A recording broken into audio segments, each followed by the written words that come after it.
फरमाते हैं कि मैं ना मजदूर लेने गया। बगदाद के चौक में मजदूर बैठे होते थे, तो मेरी उन मजदूरों में से ना एक नौजवान बच्चे पे नजर पड़ी। बड़ा कमजोर सा वजूद था, लेकिन चेहरे पर इबादत का निशान था। माथा बताता था कि नमाज का बड़ा ख्याल रखता है। मैं उसके करीब गया। चेहरे भी बड़ा कुछ बताते हैं ना, चेहरों में भी बड़ी रानाई होती है। फरमाते हैं मैं करीब गया, मैंने उसको कहा बेटे मजदूरी करोगे? तो कहने लगा मजदूरों में बैठा हूं तो जरूर मजदूरी के लिए ही तो बैठा हूं। तो मैंने कहा कि चलो फिर। कहने लगा नहीं, मेरी कुछ शर्तें। मैंने कहा बताओ। कहने लगा पहली शर्त यह है कि लोग 4 दिनार दिहाड़ी लेते हैं, मैं 3 दिनार लूंगा। मैंने कहा यार भाई तो बड़ी बेहतरीन है, बाकी भी इस तरह की रख ले। उसने कहा हुजूर दूसरी शर्त यह है कि मैं आपकी मुकम्मल बात मानूंगा, लेकिन जब अजान हो जाएगी फिर आपकी नहीं सुनूंगा।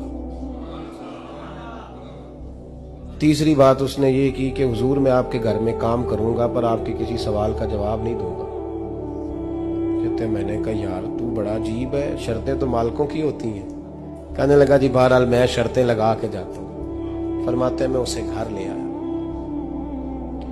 काम मैंने उसको बताया, तो जो काम मजदूर सारे दिन में करता है ना, उसने 2 घंटे में ही कर दिया। हमारे मजदूर सिगरेट पीने में भी तो आधा घंटा लगाते हैं, वो चाय पीने जाएं तो पौना घंटा। वहां उनको भी तो दयानतदारी करनी चाहिए कि नहीं करनी चाहिए?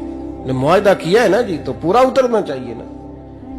कहते 2 घंटे में। अब काम जब बंदा शुरू कराता है तो काम और निकल आता है। कहते काम मैंने उसको और बता दिया, वो करने लगा। उसने मिट्टी निकाल के रखी थी बाहर रास्ते में, तो अजान हो गई जोर की।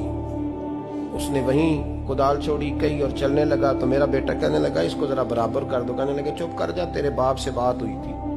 जब अजान होती है तो मैं किसी और की नहीं सुनता, सिर्फ अल्लाह रसूल की सुनता हूं। कहते मस्जिद चला गया, नमाज पढ़ के आया तो दोपहर का वक्त था। मेरी बीबी कहने लगी इसको को खाना खा ले।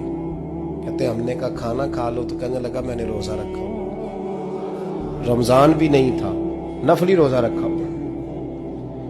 फरमाते हैं शाम हुई, मैंने 3 दिनार दिए। तो मैंने कहा तेरा नाम क्या है? कहने लगा मैंने आपसे कहा था मैं किसी सवाल का जवाब नहीं दूंगा। वो चला गया। अगले दिन मैं फिर लेने गया उसे, काम कुछ और निकल आए। तो लोगों ने बताया वो सिर्फ हफ्ते वाले दिन आता है। मैंने कहा क्यों? कहने लगे जी वो कहता है मेरा हफ्ते का खर्चा 3 दिनार है। जब 3 दिनार कमा लेता हूं तो बाकी सारा टाइम अल्लाह रसूल की जिक्र में गुजार दिया करता हूं। फरमाते हैं जी अगले हफ्ते मैं फिर लेने गया। मैंने पूरा हफ्ता इंतजार किया कि काम उसी से कराना है। मैं जब गया तो मैंने कहा चलो। कहने लगा मेरी शर्तें याद है ना? और मैंने कहा याद है भाई, साथ चल। फरमाते हैं काम कराया। 2-3 हफ्ते वो आता रहा। एक हफ्ते में गया तो लोगों ने कहा हुजूर आज नहीं आया। क्यों? कहने लगे बीमार हो गए। कहाँ घर है? कहने लगे बगदाद के कब्रिस्तान के पीछे जो कच्ची आबादी है उसमें रहता है। फरमाते मैं गया, दरवाजे पे दस्तक दी तो कहने लगा हुजूर आप हैं? दरवाजा खुला है, आ जाइए। फरमाते हैं मैं अंदर गया तो मैंने कहा तुम्हें कैसे पता चला मैं आया हूं? कहने लगा हुजूर अल्लाह वाले हो, आप नहीं आना था, वरना अमीर तो गरीबों का पता लेने कोई नहीं आते। कहते मैं करीब गया तो कहने लगा मैं आपका इंतजार कर रहा था, तेज बुखार है, तप रहा। जेब से कुछ पैसे निकाले। कहने लगा ये पैसे रखने। एक अंगूठी निकाली। कहने लगा हुजूर आज रात को मेरा इंतकाल हो जाएगा, इन पैसों का कफन खरीद के सुबह जनाजा पढ़ के मुझे दफन कर देना, और जब दफन करो तो ये अंगूठी लेके असर के बाद हारून रशीद के पास जाना। आप उसे कहना मैंने मिलना है, पर वो आपको टाइम नहीं देगा। आप उसको आवाज दीजिएगा कि तेरी एक अमानत है मेरे पास। फिर वो आपसे मिलेगा तो अंगूठी दे दे, फिर आप मेरी तरफ से फारिग हैं। हजरत फरमाने लगे तेरा नाम? और कहने लगा हुजूर वक्त थोड़ा है,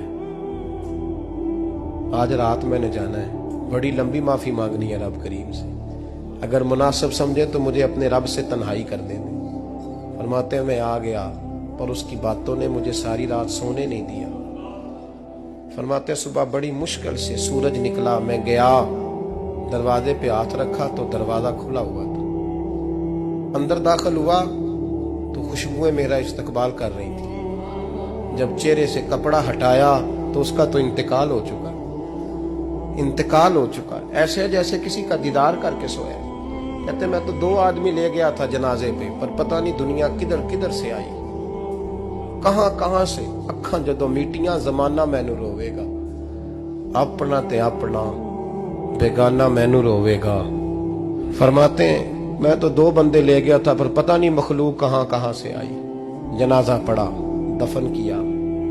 हारून रशीद के पास में असर के बाद गया।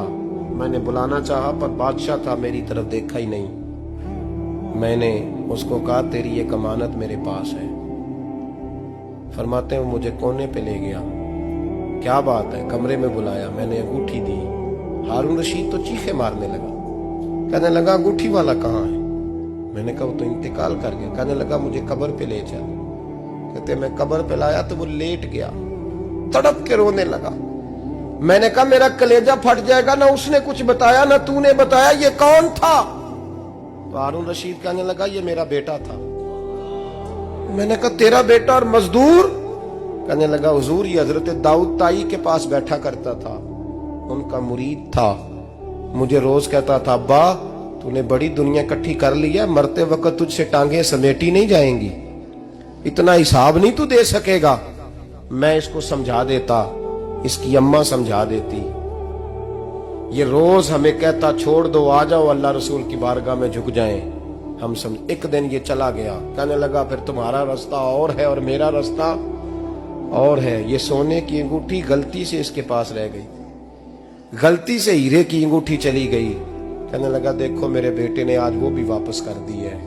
फिर तड़प के कहने लगा हारून रशीद था तो ये मेरा बेटा, पर मेरा मुर्शद निकला, मेरा पीर निकला। भाई जिंदगी तो बड़ी थोड़ी है ना।